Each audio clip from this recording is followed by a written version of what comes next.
Bueno, me da mucho gusto recibir a Gerardo Rodríguez Sánchez Lara. Él es experto en materia de seguridad y lo invité para que nos haga un mapa de cómo está este tema del robo de hidrocarburos, del robo y la comercialización ilegal de hidrocarburos aquí en México, y si el gobierno de López Obrador está implementando la estrategia adecuada, si hay una estrategia en este tema que tiene que ver desde luego con mafias, como dijimos en el segmento pasado, muy poderosas.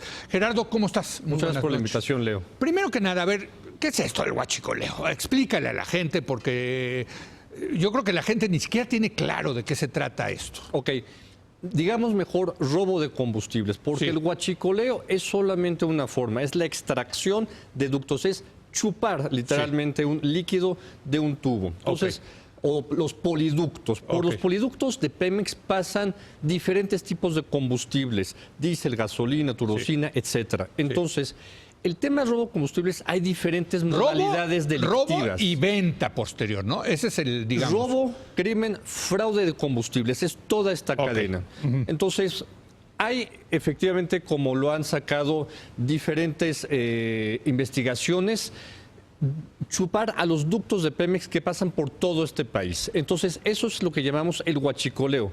Sí. Pero lo que nos dio la información el presidente Andrés Manuel López Obrador fue que había extracción directa en las refinerías. En Salamanca ahí extraen directamente, ni siquiera del tubo. Una manguera, ¿no? Que salía de una terminal de almacenamiento de combustible, ¿no? Entonces, sí, es increíble eso. Ese es increíble. Entonces, esa es una parte de chupar, pero otros los ductos, pero también la sobreventa o venta parcial de gasolina a los distribuidores. Entonces, ahí también había una merma y eso era corrupción dentro del sindicato de Pemex. Entonces, estamos hablando que son diferentes bandas de delincuencia organizada. O sea, aquí hay que empezar a partir este pastel llamado fraude a los combustibles en distintos negocios. Así es. Eso es lo que tú nos estás diciendo.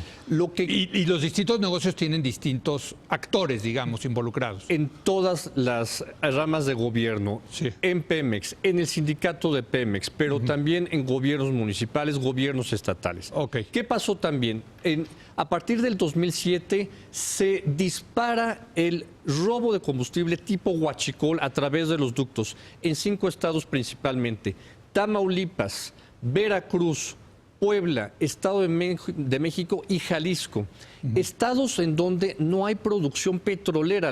Las zonas petroleras de Pemex, las refinerías, no están ahí. Correcto. Pasaban los ductos. Entonces, y si hay una correlación, son los años en donde se empiezan a crear pequeñas células dentro de las grandes organizaciones del narcotráfico. Se dedican al robo de combustible, principalmente Cártel Jalisco Nueva Generación, la familia michoacana y en parte de Tamaulipas, Veracruz, Puebla, los Zetas. Entonces, vieron que era más redituable que traficar drogas hacia Estados Unidos, chupar este combustible. Ahora, lo chupaban y ¿a quién se lo vendían? Ok, ahí está. Entonces, primero, eso se tiene que almacenar, como bien lo explicas en tu columna, Luis de la Calle también, se tiene que almacenar. Sí. Entonces, a partir de eso viene la primera protección de ese combustible robado. Y de ahí se distribuía a constructoras, a empresas de autotransporte que extraían, porque era gasolina buena. Mucho del huachicol se puede contaminar por la tierra, etcétera, ¿no? No, era muy buena gasolina que funcionaba para echar a andar industrias, camiones, trailers, etcétera. Pues era gasolina producida o importada por Pemex. Exactamente. Así de sencillo. Entonces, ahora, déjame preguntarte, porque cuando uno viaja de México a Puebla, pues ahí están, o sea, con luces. Con luces o con trapos rojos vendiendo la gasolina. Pero yo quiero pensar que eso de hacer un mercadito chiquitito, ¿no? Lo de menudeo, pues pequeño, Oye, ¿no? el sábado, y esto para que lo escuche la gente, Policía Federal, que vas a Puebla. Que haces todos los viernes y sábados allá en Puebla, había chavos de unos 30, 20 años diciéndote así. ¿No? O sea, ¿qué significa esto? Pues venle echar gasolina. Tenemos bidones para echar gasolina. En las noches o en las madrugadas son con luces. Bueno, entonces, ¿qué está haciendo realmente la Policía del Estado? Ahí está la Policía Federal. Y la Policía Federal. Ahora, yo quiero pensar que eso es un mercadito chiquito, ¿no? Sí. O no. ¿Hay manera de... ¿No? Fíjate, ¿hay manera de medir esto? Bueno, Televisa hace 2 años sacó un extraordinario reportaje con los drones. Claro. Eran pueblos completos llenos de cientos... Que se los dio Pemex, creo, exacto, ¿no? Cientos de trailers que iban a cargar ahí gasolina para servirse, para transportarse. Entonces, es una colusión. Yo te voy a decir algo, y coincido contigo con tu columna. El tema fue liderazgo, lo que estamos viendo por parte del presidente Andrés Manuel. Tiene que poner todos los eslabones del robo de combustible porque PGR tiene una parte del problema, PF tiene otra, gobiernos estatales, el sindicato de Pemex, el ejército. Todos tienen que colaborar para que se pare el robo de combustible. Pero esta estrategia tiene que durar los 6 años de su administración. Ahora, yo lo que decía, y digo, me puse a investigar, ¿no? Desde luego, en Colombia lo lograron. Sí. Había un terrible problema en Colombia de robo de combustibles y lo lograron. Ahora, les tomó tiempo, fue una estrategia muy bien diseñada, involucró el uso de tecnologías. Sobre todo es un tema de Estado de Derecho, Gerardo, ¿no? Lo que hizo Colombia es muy interesante. Dentro de la Policía Nacional de Colombia creó una agencia interna especializada para robo de combustible, que era la responsable de hacer toda la coordinación. Tengo alumnos de la Policía Federal que lo que propusieron en la anterior administración era eso, crear una unidad especializada que le diera seguimiento. Yo lo que celebro es que es el propio presidente de la República el que está poniendo orden, porque por ejemplo también Hacienda, la unidad de inteligencia financiera de Hacienda tiene mucho que hacer para al final del día es lavado de dinero y es otra tipificación de delito. Oye, y fraude fiscal. Por supuesto. Porque, o sea, al no venderse las gasolinas en las gasolineras, así es, pues no estás pagando impuestos, ¿no? Así es. Entonces, hay muchas... Y en la anterior administración, también con Felipe Calderón, se echaban la bolita entre instituciones porque no le estaban dando el seguimiento. Por eso yo sostengo, y tú lo sabes, cuando hay problemas de coordinación complejas en instituciones de seguridad nacional, la teoría lo dice muy clara. El primer eslabón es liderazgo político, que alguien coordine la resolución de un problema complejo. Y no hay problema más complejo que el robo de combustibles en México. Déjame preguntarte, tú que eres un experto, esta es una mafia muy poderosa. Son varias mafias. ¿Son varias mafias? Hay varias mafias locales, pero hay una supermafia que es el sindicato de Pemex, que ahí sí. ¿Así lo pones el sindicato? Supuesto. Sí, porque quien distribuía buena parte de esta gasolina robada eran los propios conductores del sindicato de Pemex. Pero también funcionarios de confianza por cierto, en Pemex. Ahí se habla de, no solamente en el huachicoleo, que es chupar los ductos, sino que también había pipas que salían con facturas clonadas. O sea, también hay ese otro negocio, digamos. Exactamente. Entonces, y lo digo porque ahorita están distribuyendo con pipas, pero también había robo de combustibles con pipas, ¿no, Gerardo? Entonces, nos estamos enterando de todas estas maneras en que le robaban a Pemex. Y sí es un tema. Era una empresa paraestatal que recibía millones de pesos del erario de México para sustituir esta merma. ¿Qué empresa privada tiene esta capacidad? Tú le tienes que invertir a tu seguridad. Y eso fue parte de lo que ahora también se está criticando.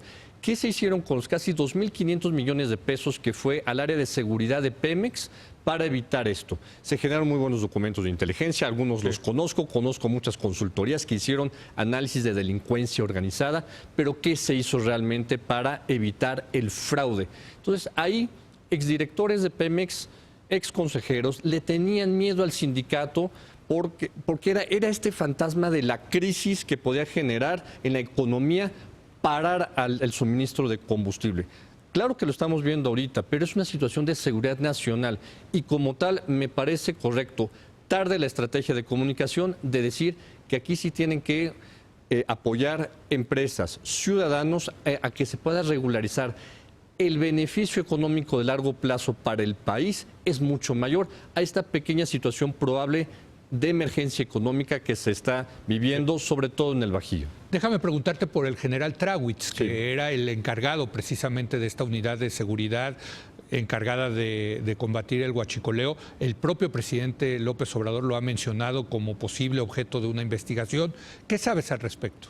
Mira, yo no tengo el gusto de conocerlo, pero Creo que el área de inteligencia y seguridad de Pemex falló al final del día. Pero a lo mejor él no tenía... Bueno, es casi tautológico también decirlo, pues claro, ¿no? Pero entonces él seguramente sabía cómo estaba operando. Pero entonces no solamente él puede estar coludido, sino cabezas dentro del sindicato o funcionarios de refinerías, de áreas administrativas de Pemex que estaban involucradas en la materia. Lo que sí sé de este general es que él se vendía como una persona muy cercana al presidente Calderón.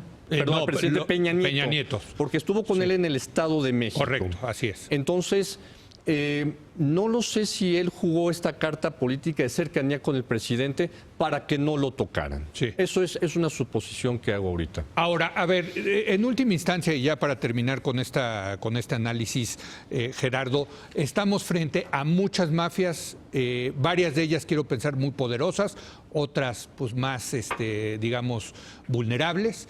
Pero pues es el típico problema que tiene un Estado cuando se enfrenta a una mafia muy poderosa. Ahora, los estados pues tienen que tener no solamente voluntad política, que hay que aplaudírsela al presidente López Obrador, tienen que tener capacidades institucionales para enfrentarse a esas mafias. Muy buen tema. No alcanzan los soldados del ejército mexicano ni de la Marina de la Policía para cuidar más de 10,000 poliductos, kilómetros de poliductos. No alcanza. Se hace con inteligencia, revisando el tema de la presión de los poliductos, cortando los espacios de corrupción al interior de Pemex, de las refinerías. Y eso se hace también con inteligencia. También te lo puedo platicar. Muchas de las empresas transnacionales que llegaron con la reforma energética empezaron a subcontratar al ejército mexicano y a la Marina para cuidar el abastecimiento de sus instalaciones estratégicas. ¿Se puede eso? Sí se permitió. O sea, ¿tú puedes contratar al ejército y la Marina mexicana? Sí, de diferentes maneras. Bueno, caray, no sabía. Al ejército mexicano lo contrataron para hacer la barda perimetral del aeropuerto. Pero el propio, digamos, gobierno no sabía que... Y si tú como privado puedes contratar al ejército. Bueno, ese es algo que se tiene que identificar. Tengo información de que sí contrataron algunas empresas británicas y americanas, porque... son los únicos que pueden. Y exacto, y sobre todo apoyo. Y lo puedes, en lo que tienes una institución de seguridad privada que te pueda ayudar a hacer eso.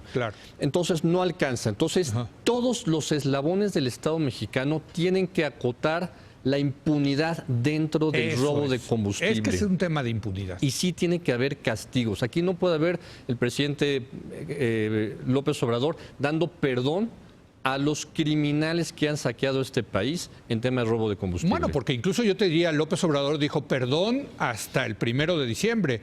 Del 1 de diciembre para acá ya se han cometido actos de ilegalidad y de corrupción. Entonces, pues ya no hay perdón. Entiendo yo que ya no debe de haber perdón. Y ya tiene información. Entonces ya no se puede perdonar esto. Pero ahí, por ejemplo, la Procuraduría, que está en este limbo de que no acaba de ser fiscalía, ¿tiene los recursos para meter a esta? Bueno, pues entonces ya nos jodimos. Gerardo. En el gobierno del presidente Peña Nieto tuvo el mismo presupuesto real, no creció ni siquiera por tema de inflación.